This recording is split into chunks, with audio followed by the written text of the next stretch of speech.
কি অবস্থা সবার? বাকি হানমার সিজন 4 এর 26 এবং 27 নম্বর এপিসোডে সকলকে জানাই স্বাগতম। এটাই কিন্তু বাকি হানমার লাস্ট ভিডিও হতে চলেছে, কারণ এটার পর বাকি হানমার সিজনটা শেষ হয়ে যায়। তবে ভিডিও শুরু করার আগে একটা কথা বলে রাখি, তোমাদের মধ্যে অনেকেই ডেমন স্লেয়ারের জন্য অনেক বেশি কমেন্ট করতেছো, তো তোমাদের একটা কথা বলি। তো যখন ডেমন স্লেয়ারের সিজন 4 এর ফার্স্ট এপিসোডটা এই চ্যানেলে আনা হলো, তখন কিন্তু এই চ্যানেলে একটা স্ট্রাইক চলে আসে। মানে হচ্ছে কি, ডেমন স্লেয়ার নিয়ে যারাই ভিডিও বানাচ্ছে, ডেমন স্লেয়ারের কর্তৃপক্ষ বা যেটাই বলো না কেন, তারা সেই সব ভিডিও খুঁজে খুঁজে গিয়ে স্ট্রাইক মারছে। তো আমরা যদি এখানে ডেমন স্লেয়ারটা নিয়ে আসি, তাহলে হতে পারে যে তোমরা আর এই চ্যানেলটাই খুঁজে পাবা না। তো আমরা এই কারণে এত বড় রিস্ক নিতে যাচ্ছি না। আর এই চ্যানেলে কিন্তু অলরেডি ডেমন স্লেয়ার আলামিন ভাই শেষ করে দিয়েছে। তোমরা যদি কেউ দেখতে চাও, তাহলে সেটার প্লেলিস্টের লিংক আই গেস ডেসক্রিপশন বক্সে দেওয়া থাকবে, অথবা তুমি সরাসরি চ্যানেলের প্লেলিস্টে গিয়ে ডেমন স্লেয়ারের ফুল সিজনটা দেখতে পারো। মানে আলামিন ভাই সেখানে ডেমন স্লেয়ারের সম্পূর্ণ মাঙ্গাটাই কভার করে ফেলছে। তো আমি আর বেশি কথা না বলে সরাসরি এই ভিডিওটা শুরু করি। তবে গাইস, ভিডিওটি স্টার্ট হওয়ার পূর্বে ছোট্ট একটি কমার্শিয়াল বিজ্ঞাপন রয়েছে,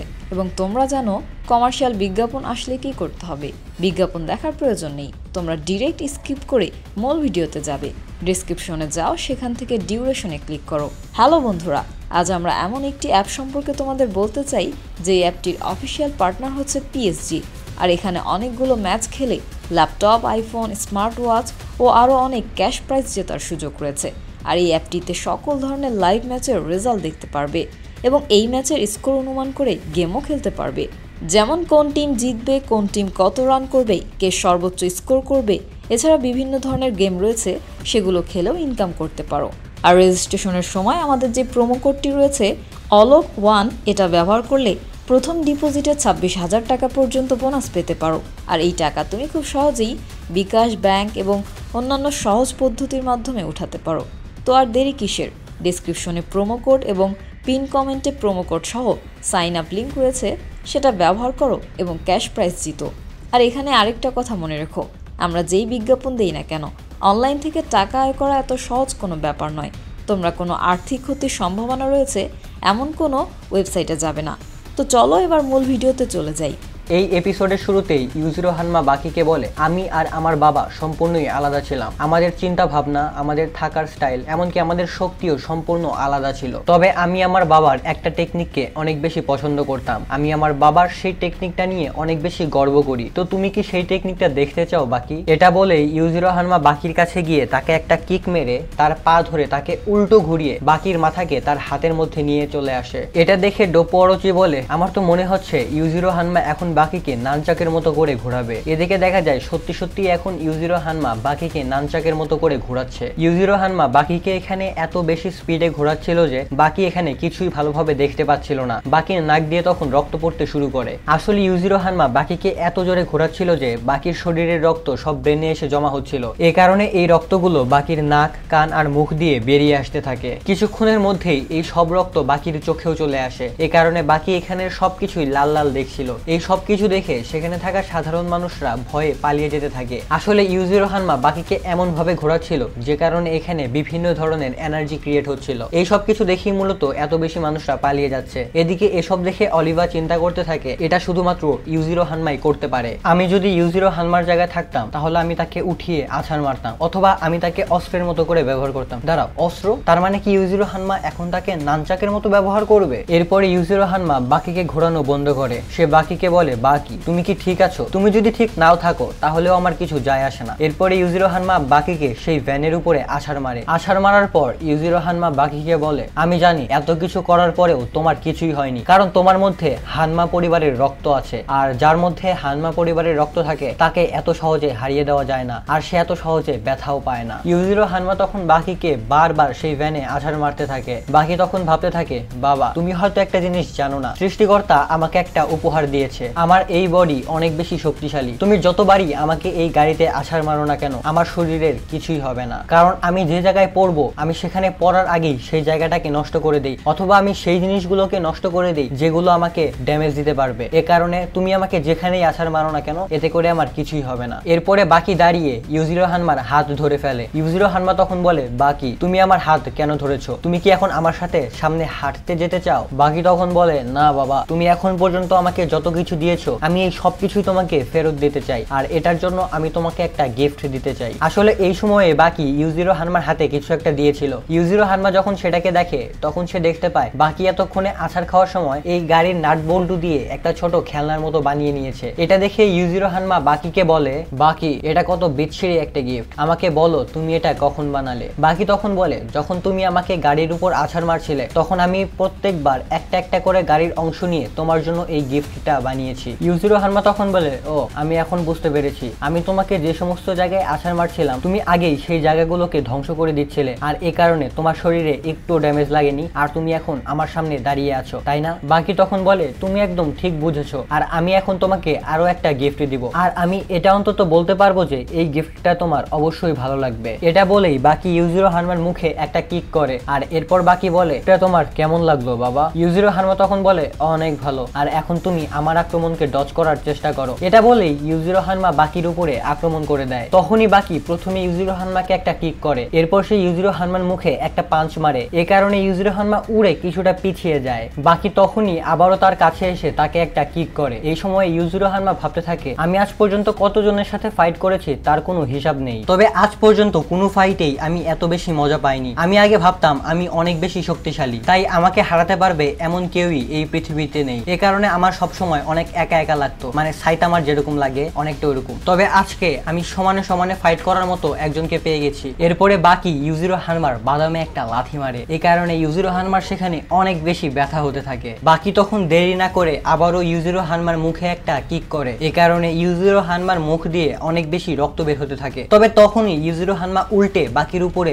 আক্রমণ করতে যায়। বাকি তখন দ্রুত ইউজিরো হানমার পায়ে মেরে তাকে মাটিতে বসিয়ে সাথে সাথে ইউজিরো হানমার মুখে একটা কিক করে। এই কারণে ইউজিরো হানমা তখন মাটিতে পড়ে যায়। কিছুক্ষণ পর ইউজিরো হানমা উঠে বলে, বাকি আমি চাই না যে আমাদের দুইজনের ফাইটের মধ্যে আর কেউ আসুক, কারণ আমাদের দুইজনের এই ফাইটটা অনেক বেশি স্পেশাল। ইউজিরো হানমা তখন তার হাত দিয়ে জাম্প করে বাকির সামনে এসে দাঁড়িয়ে যায়। সে তখন বাকিকে বলে, তুমি আসলেই অনেক বেশি শক্তিশালী হয়ে গেছো বাকি। বাকি তখন বলে, কেন শক্তিশালী হব না বলো, আমার মধ্যে তো হানমা পরিবারের রক্ত আছে তাই না? আর মাঝে মাঝে আমার এটা নিয়ে অনেক গর্ব হয় যে আমি হানমা পরিবারের উত্তরাধিকারী, আর আজকে আমি অবশ্যই তোমাকে হারিয়ে দিব। এরপরে বাকি তার বডিকে আবারও লিকুইড ফর্মে কনভার্ট করতে থাকে। বাকি তখন তার শরীরের মধ্যে অনেক বেশি এনার্জি জেনারেট করে। বাকি তখন হঠাৎ করে ইউজিরো হানমার কাছে গিয়ে ইউজিরো হানমাকে একটা পাঞ্চ করে। এই পাঞ্চ খাওয়ার কারণে ইউজিরো হানমা অনেকখানি পিছিয়ে যায়। ইউজিরো হানমা তখন চিন্তা করে, অনেক ভালো, আমার তো এটাও মনে পড়ছে না শেষ কবে কে আমার উপরে এত ভালো আক্রমণ করতে পেরেছিল। এখানে কিন্তু আমরা বাকির অস্থির একটা কামব্যাক দেখতে পাচ্ছি। দেখা যাক বাকি আর ইউজিরো হানমার ফাইটে বাকি জিততে পারে নাকি। যেহেতু বাকি হলো আমাদের মেইন ক্যারেক্টার, তাই এই অনুযায়ী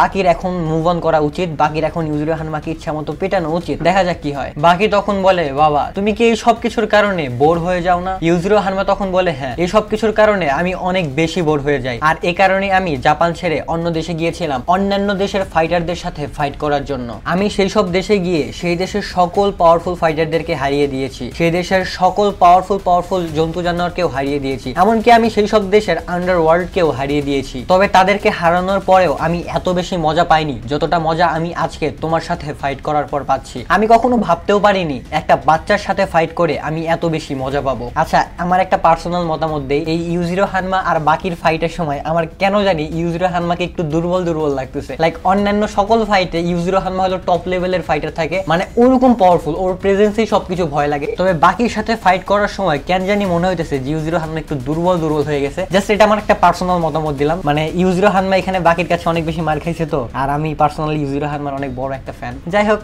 ইউজিরো হানমা তখন বলে, তুমি কি জানো আজকে আমার অনেক বেশি ভালো লাগছে, কারণ যে বাচ্চার সাথে ফাইট করে আমি এত বেশি মজা পাচ্ছি সেই বাচ্চার শরীরে আমারই রক্ত বইছে। বাকি তখন বলে, তুমি কি জানো কোনো একটা বাচ্চা যখন প্রথম কোনো একটা খেলনা পায় তখন সে কি করে? সে প্রথমে সেই খেলনাটা দিয়ে খেলা শুরু করে, আর কিছুক্ষণ পর সে সেই খেলনাটাকে ভেঙে ফেলে। বাকির মুখে এইসব কথা শুনে সেখানে থাকা সবাই অনেক বেশি অবাক হয়ে যায়। তারা আসলে বুঝে গিয়েছিল যে বাকি এখানে কি বলতে চাইছে। বাকি এখানে ইউজিরো হানমাকে জাস্ট একটা খেলনা বলছে যার সাথে বাকি এখন খেলছে। তবে তখনই সেখানে কোজু চলে আসে। আমরা অনেকদিন পরে কোজু মহিলাটারে দেখলাম, মানে একবার আসে কই যায়, আবার চিটিং করে না কি করে কিছুই তো বুঝি না। কোজু এখানে এসে বাকিকে বলে, বাকি তুমি এই ফাইটটা শেষ করছো না কেন? তুমি কি জানো তোমাদের এই ফাইট সব জায়গায় দেখা হচ্ছে, সব নিউজেই ব্রডকাস্ট করা হচ্ছে। তুমি যদি আসলেই তার সাথে ফাইট করতে চাও তাহলে তাকে মেরে হারিয়ে ফেলো। তোমরা দুজন বারবার একই কাজ করছো। প্রথমে ইউজিরো হানমা তোমাকে একটা পাঞ্চ করে, তারপর উল্টাপাল্টা কথা বলা শুরু করে, তারপর তুমি তার উপর আক্রমণ করো, আর আর এরপর কান্না করা শুরু করো। তোমরা সেই কখন থেকে এই একই কাজটা বারবার করছো? তোমরা এই ফালতু কাজটা কতক্ষণ ধরে করবে? কোজুর এই কথা শুনে সেখানে আশেপাশে থাকা সবাই অনেক বেশি ভয় পেয়ে যায়। তারা চিন্তা করে এই মেয়েটাই সব কি বলছে, সে যদি আর কিছু বলে তাহলে তো এরা দুজন তাকে মেরে ফেলবে। কোজু তখন বাকিকে বলে, আমি বুঝতে পারছি না তোমাদের দুজনের মধ্যে কোন ধরনের প্রতিযোগিতা চলছে। বাকি তখন বলে, আমাদের দুজনের মধ্যে কোনো প্রতিযোগিতা চলছে না, আমাদের দুজনের মধ্যে ফাইট চলছে। এখানে বাবা আর তার ছেলের মধ্যে ফাইট চলছে। আর এই ব্যাপারটা তো তুমি জানোই, যখন বাবা আর ছেলে ফাইট করে তখন তো তারা একটু ইমোশনাল হবেই। তবে আজকে এই ফাইটটা করে আমার অনেক বেশি ভালো লাগছে, কারণ আমি আমার বাবার উপর আমার সকল টেকনিকগুলোই ব্যবহার করেছি। আমার বাবা ছাড়া আমি অন্য কারোর উপরেই এই টেকনিকগুলো ব্যবহার করতে পারতাম না, কারণ এতগুলো টেকনিক ব্যবহার করার আগেই তারা সবাই হেরে যেত। আর এই কারণেই মূলত এই ফাইটটা করতে আমার এত বেশি ভালো লাগছে। আমরা এই ফাইটটা করছি যেন আমরা জানতে পারি যে আমাদের দুজনের মধ্যে আসলে কে বেশি শক্তিশালী। এরপরে তাদের দুজনের মধ্যে আবারও ফাইট শুরু হয়ে যায়। এরপরে ইউজিরো হানমা বাকির উপরে একটা পাঞ্চ করতে যায়। বাকি তখন লিটারেলি একটা আঙুল দিয়ে, জাস্ট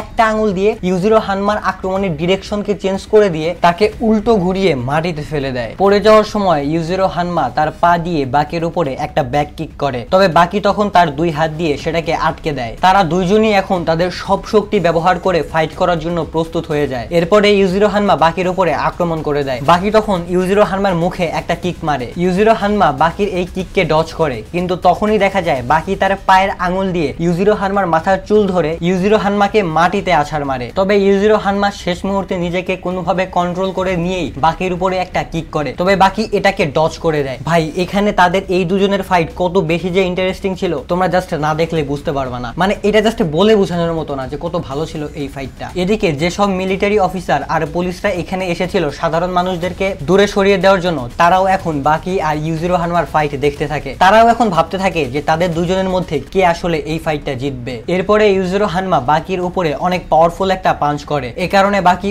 উড়ে পেছনের দিকে পিছিয়ে যেতে থাকে। তবে শেষের দিকে বাকি কোনোভাবে নিজেকে ব্যালেন্স করতে পারে। বাকি যখন পেছনের দিকে তাকায় তখন দেখা যায় কোজুর পেছনে ইউজিরো হানমা দাঁড়িয়ে আছে। ইউজিরো হানমা কোজুকে বলে, শোনো মেয়ে, আমি জানি না তুমি কে, আর তুমি কে এটা দিয়ে আমার কিছুই যায় আসে না। আমি এটাও জানি না তোমার আর বাকির সম্পর্ক কি, তবে আমি তোমাকে ধন্যবাদ জানাতে চাই, কারণ তোমার কারণেই আমার ছেলে বাকি আজকে এত বেশি শক্তিশালী হয়েছে। কোজু তখন বলে, না, আমার কারণে বাকি এত বেশি শক্তিশালী হয়নি, সে নিজে অনেক বেশি পরিশ্রম করেছে। তখন বাকি পেছন থেকে সেখানে চলে আসে। সে সেই কোজুকে বলে, আমি চাই না যে আমাদের ফাইটের মধ্যে তুমি আসো, তাই তুমি এখান থেকে চলে যাও। কোজু তখন বলে, না, আমি এখন এখান থেকে যাব না। কোজু এসব কথাই বলছিল, তবে তখনই বাকি আর ইউজিরো হানমার মধ্যে আবারও ফাইট শুরু হয়ে যায়। আর এখন ন্যারেটর আমাদেরকে বলে এই ফাইট আর কিছুক্ষণের মধ্যেই শেষ হয়ে যাবে। বাকি আর ইউজিরো হানমার ফাইট দেখার জন্য লক্ষ লক্ষ মানুষ এখানে এসেছিল। এই সকল মানুষরাই তাদের সকল কাজ ফেলে এই দুজনের ফাইট দেখতে এখানে এসেছিল। এদিকে বাকি আর ইউজিরো হানমার ফাইট ধীরে ধীরে অনেক বেশি ডেঞ্জারাস হতে থাকে, কারণ তারা দুজনই না থেমে একটানা একে অপরের উপরে আক্রমণ করতে থাকে। এই সব কিছুর কারণে তাদের দুজনের অবস্থাই অনেক বেশি খারাপ হয়ে যেতে থাকে। তাদের দুজনের শরীর থেকেই অনেক বেশি রক্ত বেরিয়ে গিয়েছিল, কিন্তু তারপরেও তারা এই ফাইটটা থামাচ্ছিল না। এরপরে আমরা দেখতে পাই বাকি হঠাৎ করে লাফ দিয়ে ইউজিরো হানমার কাঁধে বসে পড়েছে। বাকি সেখান থেকে ইউজিরো হানমাকে নিচে ফেলে দেওয়ার চেষ্টা করতে থাকে, তবে ইউজিরো হানমা নিজেকে সামলে নিয়ে আবারও সোজাভাবে দাঁড়িয়ে পড়ে। ইউজিরো হানমা এখানে বাকিকে তার কাঁধে নিয়ে সেখানে হাঁটাহাঁটি শুরু করে। বাকি তখন ভাবতে থাকে, অনেক ভালো, আমি আজকেই প্রথম আমার বাবার ঘাড়ে বসে আছি, আমি আজকেই প্রথম তার মাথা ধরলাম, আমার এখন অনেক ভালো লাগছে। আমি কখনোই আজকের এই রাতের কথা ভুলবো না। আমি আমার করা কঠোর পরিশ্রমগুলোর ফল আজকে পেয়েছি, আমার করা এতগুলো ট্রেনিং এর ফলও আমি আজকে পেয়েছি। আজকে আমার বাবা আমাকে তার সাথে ফাইট করার যোগ্য মনে করেছে। ইউজিরো হানমা তখন বলে, বাকি অনেক হয়েছে, এখন চলো আমরা শুরু করি। ইউজিরো হানমার এই কথা শুনে সেখানে থাকা সবাই বুঝে যায় যে এই ফাইট খুবই তাড়াতাড়ি শেষ হয়ে যাবে। ইউজিরো হানমা তখন হঠাৎ করেই থেমে বলে, বাকি অনেক হয়েছে, তুমি যা করতে চেয়েছিলে তা তুমি করে ফেলেছো, তাই এখন চলো আমরা এটা শুরু করি। এরপরে ইউজিরো হানমা বাকিকে তার ঘাড় থেকে নামিয়ে দেয়। বাকি নেমেই পেছন থেকে ইউজিরো হানমাকে ধরে তাকে পেছনের দিকে আছাড় মারে। ইউজিরো হানমা তখন সাথে সাথেই আবারও উঠে দাঁড়ায়। বাকি তখন আবারও ইউজিরো হানমার উপরে আক্রমণ করে দেয়। বাকি তখন তাকে প্রথমে একটা কিক এবং তারপরে তাকে একটা পাঞ্চ মারে। ইউজিরো হানমা তখন কিছু না করে সরাসরি বাকির মাথায় তার দুই হাত দিয়ে একটা থাপ্পড় মারে। এ কারণে বাকির দুই কান দিয়ে রক্ত বের হতে থাকে। এরপরে ইউজিরো হানমা আবারও তার দুই হাত দিয়ে বাকির মাথায় মেরে সেটাকে অনেক জোরে চাপ দিতে থাকে। এরপরে সিন শিফট হয়, আমরা পিরামিডের মধ্যে একজন প্রফেসরকে দেখতে পাই। সে সেখানে থাকা একটা ছবিকে দেখে বলতে থাকে, আমার মনে হচ্ছে এই ছবিটি দ্বারা এই লোকটার সারা জীবনের কথা বলা হচ্ছে। তখন অন্য একজন তাকে জিজ্ঞাসা করে, কিন্তু এটা কিভাবে? প্রফেসর, আপনি কি সত্যি মনে করেন এই মানুষটা আসলেই এই পৃথিবীতে ছিল? প্রফেসর তখন বলে, হ্যাঁ অবশ্যই, সে পৃথিবীতে বেঁচে ছিল বলেই তার ছবি আজকে এখানে আঁকা হয়েছে। আর তার পাশে যে ছোট ছেলেটিকে দেখছো, আমার মনে হচ্ছে সে এই লোকটির ছেলে। তার মানে এখানে সম্ভবত এই দুজন বাবা ছেলের মধ্যে ফাইট চলছে। অন্য একজন তখন তাকে জিজ্ঞাসা করে, কিন্তু প্রফেসর এই লোকটার পেছনে এত বেশি মানুষ কেন? তখন সেই প্রফেসর বলে, এরা সবাই এর সাপোর্টার, এখানে তার বাবা মা ভাই বোন সবাই আছে, সবাই তার জেতার জন্য অপেক্ষা করছে। এদিকে বর্তমানে আমরা দেখতে পাই কোরু হানায়ামা আর চিহারু এই ফাইট দেখতে এখানে চলে এসেছে। তবে তারা কাছে যেতে পারে না, কারণ এত মানুষের ভিড়ের মধ্যে দিয়ে তাদের সামনে যাওয়ার কোনো রাস্তাই ছিল না। ইউজিরো হানমা তখন বাকিকে বলে, অনেক হয়েছে বাকি, আমি এখন এই ফাইটটাকে শেষ করে দিব। এটা বলে ইউজিরো হানমা বাকির হাত তার হাতের কাছে নেয়। এরপর সে বাকির হাতকে মুঠো বানিয়ে দেয়। এখন আমরা বাকির একটা অতীত দেখতে পাই। এখানে ইউজিরো হানমা বাকিকে তার হাত মুঠ করা শেখাচ্ছিল। ইউজিরো হানমা বলে, মানুষের হাতের মুঠোই হলো সবচেয়ে শক্তিশালী অস্ত্র, আর তুমি এখন থেকে এই হাতের মুঠো বাদে আর কোনো অস্ত্রই ব্যবহার করবে না। চলো আমি এখন তোমাকে এই হাতের মুঠো ব্যবহার করে হাতুড়ি বানানো শিখাই। এটা বলেই ইউজিরো হানমা ছোট্ট বাকির হাত তার হাতে নিয়ে নেয়। ইউজিরো হানমা বাকিকে বলে, প্রথমে তুমি তোমার হাতের ছোট আঙুলগুলো বন্ধ করো, তারপর ধীরে ধীরে তুমি তোমার হাতের সবগুলো আঙুল বন্ধ করে হাতকে ঢিলা করে ফেলো। এরপর তুমি তোমার সব শক্তি এই হাতে নিয়ে এসে পাঞ্চ মারার জন্য রেডি হয়ে যাও। এদিকে বর্তমানে আমরা দেখতে পাই বাকি এখানে তার হাত মুঠো করে ফেলেছে এবং সে পাঞ্চ মারার জন্য একটা পজিশনে গিয়ে দাঁড়িয়ে পড়েছে। বাকি এখানে তার শরীরকে ঢিলা করে তার শরীরের সব শক্তি তার হাতে নিয়ে এসে আক্রমণ করার জন্য রেডি হয়ে যায়। ইউজিরো হানমা তখন বলে, ও তাহলে তোমার এখনো সেই সব কথাই মনে আছে? এদিকে চিহারু কোরু হানায়ামাকে বলতে থাকে, স্যার আমাদের সামনে এখনো আনুমানিক 10 সারির লোক দাঁড়িয়ে আছে, আপনি যদি আমাকে বলেন তাহলে আমি এই সব মানুষকে ভয় দেখিয়ে এখান থেকে তাড়িয়ে দিব। কোরু হানায়ামা তখন বলে, না দরকার নেই, আমরা এখান থেকেই তাদের দুজনের ফাইট দেখব। এদিকে ইউজিরো হানমা আর বাকি তারা দুজনই তাদের সব শক্তি ব্যবহার করে একে অপরের মুখে অনেক পাওয়ারফুল পাঞ্চ করে। তাদের দুজনের এই পাঞ্চ মারার কারণে এখানে যে সাউন্ডটা তৈরি হয়, এটা শুনে মনে হয় যে এখানে হয়তো কোনো বোম ফেটেছে। এই সাউন্ড সহ্য করতে না পেরে সেখানে থাকা সকল মানুষরাই তাদের কান বন্ধ করে ফেলে। এরপরে বাকি আর ইউজিরো হানমা আবারও একে অপরের মুখে অনেক জোরে পাঞ্চ করে। এ কারণে তারা দুজনই অনেকখানি পিছিয়ে যায়। ডোপোরোজি তখন চিন্তা করে, যখন কেউ কারো উপরে আক্রমণ করে তখন তার সেটাকে ডিফেন্ড করা উচিত। যদি দুজনের ফাইট হয় আর সেখানে একজন যদি তার সব শক্তি ব্যবহার করে অন্যজনের উপরে আক্রমণ করে, তাহলে অন্য একজনেরও উচিত তার সব শক্তি ব্যবহার করে তার উপরে আক্রমণ করা, কারণ এভাবে ফাইট করলেই দুইটা ফাইটের মধ্যে সমতা বজায় রাখবে। তবে এখানে এই বাবা ছেলে যেভাবে ফাইট করছে সেটা কোনো ফাইটের সিস্টেমই না, তারা মূলত নিজেদের পুরুষত্ব দেখানোর জন্য এভাবে এখানে ফাইট করছে। তারা দুজনই একে অপরকে মারার সুযোগ দিচ্ছে। তারা দেখতে চাইছে যে কে আগে মাটিতে পড়ে যায়, কারণ যে আগে মাটিতে পড়ে যাবে সেই এই ম্যাচটা হেরে যাবে, যে দাঁড়িয়ে থাকবে সেই এই ফাইট জিতে যাবে। তখনই আমরা দেখতে পাই অডিয়েন্সের মধ্যে থেকে একজন মানুষ সেখানে চলে আসে। সে এসেই কান্না শুরু করে। এরপর সেই অডিয়েন্সদের মধ্যে একে একে অনেকেই ইউজিরো হানমার জন্য প্রার্থনা করতে থাকে। এরা এখানে সবাই মূলত ইউজিরো হানমার সাপোর্টার ছিল। এরপর তারা দুজন আবারও অনেক ডেঞ্জারাস ভাবে ফাইট করা শুরু করে। তখন অডিয়েন্সদের মধ্যে সবাই বলতে থাকে, অনেক ভালো, তারা এখন তাদের সব শক্তি ব্যবহার করে ফাইট করছে, এখনই দেখা যাবে যে তাদের দুজনের মধ্যে কে এই ফাইটটা জেতে। অলিভা তখন বলে, অনেক ভালো, কেউ কি কোনোদিন ভাবতে পেরেছিল যে ইউজিরো হানমার সাথেও কেউ সমানে সমানে ফাইট করতে পারবে? তুমি তো আসলেই অনেক বেশি পাওয়ারফুল হয়ে গেছো বাকি। চিহারু তখন কোরু হানায়ামাকে বলে, ইউজিরো হানমা বাকিকে যত বেশি মারছে বাকিও ঠিক তত বেশি ইউজিরো হানমাকে মারছে, এই ফাইটটা অনেক বেশি ডেঞ্জারাস হয়ে যাচ্ছে ধীরে ধীরে। ডোপোরোচি এসব দেখে বলে,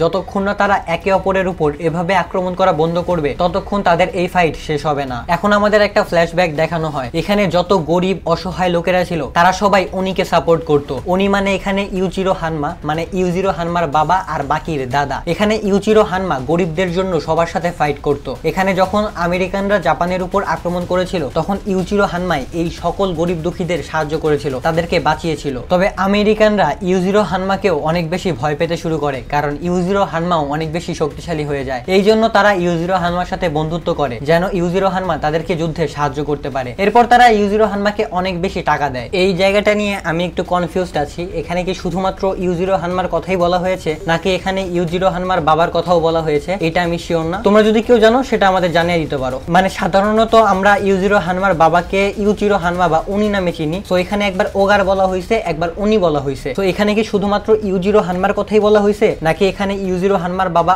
উনি মানে ইউজিরো হানমার কথাও বলা হয়েছে, এটা আমি একটু ঠিক মতো বুঝতে পারতেছি না। সো তোমরা চাইলে একটুখানি আমাকে জানাই দিতে পারো। এদিকে ইউজিরো হানমা আর বাকির ফাইট ধীরে ধীরে আরো অনেক বেশি ডেঞ্জারাস হতে থাকে। সেখানে থাকা সাধারণ মানুষরা তাদের ফাইট ভালোভাবে দেখার জন্য ধীরে ধীরে তাদের অনেক কাছে চলে যেতে থাকে। এদিকে বাকি আর ইউজিরো হানমা দুজনেই একে অপরের শক্তিকে বুঝতে পারে, তবে তারপরেও তারা একে অপরের উপর আক্রমণ করা থামায় না। তারা যেন মাটিতে পড়ে না যায় এই জন্য তারা দুজনেই নিজের পায়ের সাহায্যে ব্যালেন্স করছিল আর হাত দিয়ে ফাইট করছিল। এরপরে আমরা দেখতে পাই সেখানে এবার সত্যি সত্যি অনেক বেশি সাংবাদিকরা চলে এসেছে তাদের এই ফাইটটাকে লাইভ ব্রডকাস্ট করার জন্য। যে সকল সাধারণ মানুষরা এখানে এসে ফাইট দেখতে পাচ্ছে না তারা সবাই নিজেদের মোবাইল, টিভি, ল্যাপটপ এইসবে তাদের দুজনের ফাইট দেখছিল। এদিকে এবার আমরা শিনশিনকাইয়ে কাটসুমিকে দেখতে পাই। কাটসুমিও এই ফাইটটা দেখছিল। কাটসুমি তখন বলে, বাবা আমি জানি তুমি এই দুজনের ফাইটটা দেখছো, কিন্তু তুমি কাকে সাপোর্ট করছো এটা যদি আমি জানতে পারতাম তাহলে অনেক বেশি ভালো হতো। এদিকে জ্যাক হানমাও তাদের দুজনের ফাইট দেখতে থাকে। জ্যাক হানমা তখন বলে, বাবা আমিও তোমার সাথে ফাইট করতে চাই, শুধুমাত্র বাকি কেন একা তোমার সাথে ফাইট করবে। এরপরে আমরা দেখতে পাই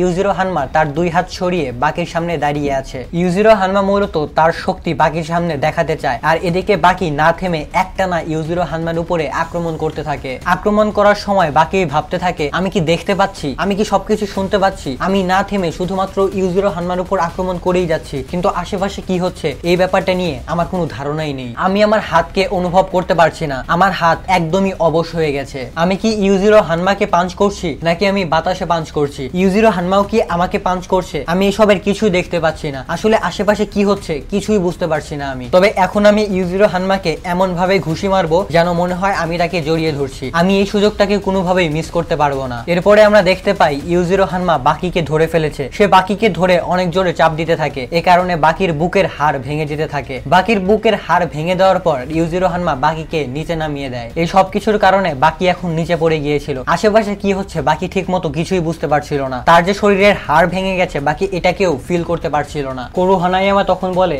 আজ থেকে কিছু বছর আগে যেটা হয়েছিল আজকেও ঠিক সেটাই হলো। এদিকে ইউজিরো হানমা তখন বাকিকে দেখে বলে, তার সকল হাড় ভেঙে গেছে, তার নাক ভেঙে গেছে, তার মুখের চোয়াল ভেঙে গেছে, তার চোখের ভেতরের হাড় ভেঙে গেছে, তার কানের পর্দা ফেটে গেছে, তার মেরুদণ্ডের 6টা হাড় ভেঙে গেছে, তার হাত, তার পা সব জায়গার হাড়ই ভেঙে গেছে, তার মস্তিষ্ক এবং তার সারা শরীরে অনেক বেশি রক্ত জমে গেছে, বাকির শরীরের ইন্টারনাল অর্গানগুলোতে অনেক বেশি রক্তপাত হচ্ছে। ইউজিরো হানমা তখন বলে, অনেক হয়েছে বাকি, এখন আমরা এই ফাইটটা শেষ করব। ডোপো অরোচি এসব দেখে বলে, ইউজিরো হানমা তুমি যদি আরো একবার বাকির উপরে আক্রমণ করো তাহলে বাকিকে আর বাঁচানো সম্ভব হবে না, সে মারা যাবে। তার মানে বাকি এখন এই ফাইটটা হেরে গেছে। এরপরে ইউজিরো হানমা সেখান থেকে চলে যেতে থাকে। চলে যাওয়ার সময় তার ফ্যানরা তাকে অনেক বেশি ধন্যবাদ জানায়। তবে হঠাৎ করেই ইউজিরো হানমা পেছন থেকে কিছু একটা ফিল করতে থাকে। সে যখন পেছনে তাকায় তখন দেখে বাকি উঠে যাচ্ছে। ইউজিরো হানমা তখন বাকিকে বলে, অনেক ভালো বাকি, আমার চলে যাওয়ার সময় তুমি আমার মাথায় লাথি মারলে। এরপরে আমরা দেখতে পাই বাকির শরীর থেকে কিছু অরা বের হচ্ছে। এরপর এই অরাগুলো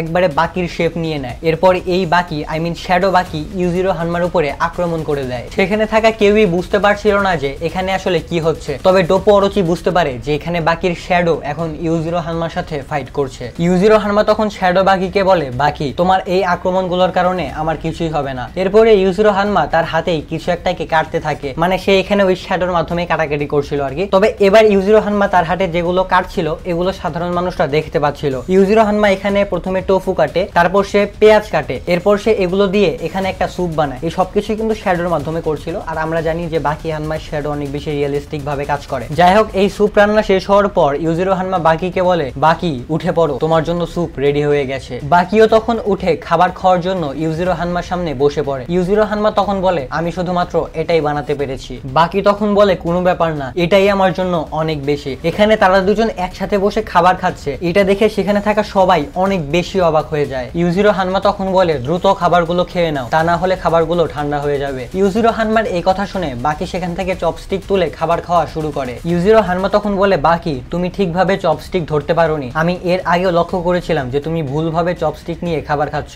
বাকি তখন বলে, আমরা কি কোনো 5 স্টার রেস্টুরেন্টে এসেছি যে আমাকে ভদ্রতা বজায় রেখে চপস্টিক ব্যবহার করতে হবে? এরপরে বাকি সেই স্যুপটা খায়। এই স্যুপের নাম ছিল মূলত মিসো স্যুপ। এই স্যুপটা খাওয়ার পর বাকি বলে, এমনিতে স্যুপটা তো ঠিক আছে, তবে এই স্যুপে লবণ বেশি হয়ে গেছে। এটা শুনে ইউজিরো হানমা বলে, তুমি কি আদৌ জানো যে মিসো স্যুপের স্বাদ আসলে কেমন? বাকি তখন বলে, যদি তোমার বিশ্বাস না হয় তাহলে তুমি নিজে খেয়ে দেখো। ইউজিরো হানমা তখন বলে, তুমি এসব কি বলছো? এগুলো কি আসল খাবার নাকি যেগুলোর মধ্যে লবণ বেশি হয়ে যাবে? এটা শুনে বাকি সেই স্যুপের বাটিটাকে নিচে রেখে সেই টেবিলটাকেই উল্টে দেয়। এটা দেখে ইউজিরো হানমা অনেক বেশি রেগে যায়। তবে ইউজিরো হানমা তখন সেই টেবিলটাকে ধরে ফেলে। তবে তখনই দেখা যায় এই টেবিলটা গায়েব হয়ে গেছে। বাকি তখন বলে, দেখলে বাবা, আমি এবার তোমাকে বাঁচিয়ে নিলাম। বাকির এই কথা শুনে ইউজিরো হানমা বলে, তুমি আবার আমাকে কখন বাঁচালে? ও, এবার আমি বুঝতে পেরেছি, আমি যে মিসো স্যুপটা বানিয়েছিলাম সেটার মধ্যে আসলেই অনেক বেশি লবণ ছিল। আমি এটা বলতে চাইছিলাম না, কিন্তু আসলেই এটার ভেতর অনেক বেশি লবণ ছিল। মানে বাকি আর ইউজিরো হানমার এইরকম মুভমেন্ট দেখতে অ্যাকচুয়ালি আমার অনেক বেশি ভালো লাগে। মানে কেমন জানি একটা আলাদা আলাদা ভাইব পাওয়া যায়, ঠিক আছে? ইউজিরো হানমার এসব এসব কথা শুনে ডোপো অরোচি বলে, কি ইউজিরো হানমা প্রথমবার মিথ্যা কথা বললো? ইউজিরো হানমা তখন বলে, সুপে যে লবণ বেশি হয়েছিল এটা তুমি প্রথমেই বুঝে গিয়েছিলে, আর এই কারণে তুমি সেই টেবিলটাকে উল্টে দিয়ে আমাকে বাঁচিয়ে নিয়েছিলে, তাই না? বাকি তুমি এই পৃথিবীর সবচেয়ে শক্তিশালী মানুষকে দিয়ে খাবার বানাতে সক্ষম হয়েছো, তুমি তোমার উদ্দেশ্য পূরণ করতে সফল হয়েছো, আর এই কারণে আমি ইউজিরো হানমা ঘোষণা করছি যে এখন থেকে তুমি এই পৃথিবীর সবচেয়ে শক্তিশালী মানুষ। তার মানে বাকি হানমা ইউজিরো হানমার কাছে হেরে গেলেও বাকি হলো এই পৃথিবীর সবচেয়ে শক্তিশালী মানুষ, কারণ ইউজিরো হানমা নিজে বাকিকে এই টাইটেলটা দিয়ে দিয়েছে। ইউজিরো হানমার এই কথা শুনে সেখানে থাকা সবাই অনেক বেশি অবাক হয়ে যায়, তবে তারা সবাই বাকিকে এই পৃথিবীর সবচেয়ে শক্তিশালী মানুষ হিসেবে স্বীকার করে নেয়। অ্যাকচুয়ালি অস্বীকার করার কিছুই নেই, কারণ বাকির বয়স এই মাত্র সম্ভবত 19 বা 18, আর এই বয়সেই সেই ইউজিরো হানমাকে এই লেভেলে টক্কর দিছে। তার মানে কি বাকির বয়স যখন 23 বা 24 হয়ে যাবে তখন সে অ্যাকচুয়ালি ইউজিরো হানমার থেকে অনেক বেশি পাওয়ারফুল হয়ে যাবে, তখন সে নিঃসন্দেহে এই পৃথিবীর সবচেয়ে শক্তিশালী মানুষ হবে। বাকি তখন উঠে দাঁড়িয়ে বলে, যুদ্ধে শেষে যে উঠে নিজের মাথা উঁচু করে চলে যায় সেই আসলে সেই যুদ্ধটা জেতে। এই ফাইটে তো আমি হেরে গিয়েছিলাম, আমি তো মাটিতে পড়েছিলাম, এমনিতে তো আমি একদম মরার মতো অবস্থায় চলে গিয়েছিলাম, কিন্তু তুমি মাথা উঁচু করে এখান থেকে চলে যাচ্ছিলে, তার মানে তুমি এই ফাইটটা জিতে গেছো। তবে এখানে উল্লেখযোগ্য বিষয়টা হলো বাকি কিন্তু এখনো জানে না যে তাকে পৃথিবীর সবচেয়ে শক্তিশালী মানুষ হিসেবে স্বীকৃতি দেওয়া হয়েছে। এখন দেখা যায় এখানে টোকুগাওয়া চলে এসেছে। টোকুগাওয়া এখানে এসে এখানে থাকা সবাইকে বলে, তাহলে আজকে এখন আমরা এই পৃথিবীর নতুন সবচেয়ে শক্তিশালী মানুষকে পেয়ে গেছি, আর এখনকার সময়ে সবচেয়ে শক্তিশালী মানুষ হলো বাকি হানমা। ইউজিরো হানমা তখন টোকুগাওয়াকে দেখে বলে, এটা কি আমাদের সবার থেকে তো বেশি এই বুড়ো খুশি হয়েছে, আর এই টোকুগাওয়ার তো সব অসুখও একদম ঠিক হয়ে গেছে। মানে বাকি আর ইউজিরো হানমার ফাইট দেখার পর টোকুগাওয়া এত বেশি খুশি হয়েছে যে টোকুগাওয়ার সব অসুখ ঠিক হয়ে গেছে। এরপরে দেখা যায় বাকি হানমা আর ইউজিরো হানমা একে অপরের সাথে হাত মিলায়, আর এখানেই এই বাকি হানমার সিরিজটা শেষ হয়ে যায়। আশা করছি এই সিরিজটা তোমাদের অনেক বেশি ভালো লাগছে। আমরা খুবই তাড়াতাড়ি হয়তো নতুন কোনো একটা সিরিজে চলে যাব, তবে এখানে বাকি হানমার এই সিরিজটা দেখে আসলে অনেক বেশি মজা পাওয়া গেছে, কারণ আমরা প্রথম থেকেই বাকি আর ইউজিরো হানমার ফাইটটা দেখার জন্য ওয়েট করতেছিলাম। মধ্যে অনেক কিছু হয়ে গেছে, বাকি অলিভার সাথে ফাইট করছে, পিকেলের সাথে ফাইট করছে, সবার সাথে অনেক জমজমাট ফাইট ছিল। তবে ইউজিরো হানমার সাথে যে ফাইটটা করা হয়েছে এটা একটা আলাদা লেভেলের ফাইট ছিল। মানে এখানে বাকি আর ইউজিরো হানমা যখন একে অপরের উপর একটানা আক্রমণগুলো করতেছিল সেগুলো জাস্ট ইন্টেন্স লেভেলে ছিল, মানে এটা না দেখলে তোমরা বুঝতে পারবে না। আর শেষের দিকে যখন ইউজিরো হানমা বাকিকে পৃথিবীর সবচেয়ে শক্তিশালী মানুষের স্বীকৃতি দিয়ে দেয় তখন ভাই ব্যাপারটা যে কত বেশি ভালো লাগছে এটা জাস্ট আমি বলে বুঝাতে পারবো না। তো যাই হোক, আমাদের বাকি হানমার জার্নিটা এখানেই শেষ হয়ে যায়। আমি এখানেই বিদায় নিচ্ছি। ভালো থাকো, সুস্থ থাকো, আল্লাহ হাফেজ।貴様が見るさらに先だ。起こす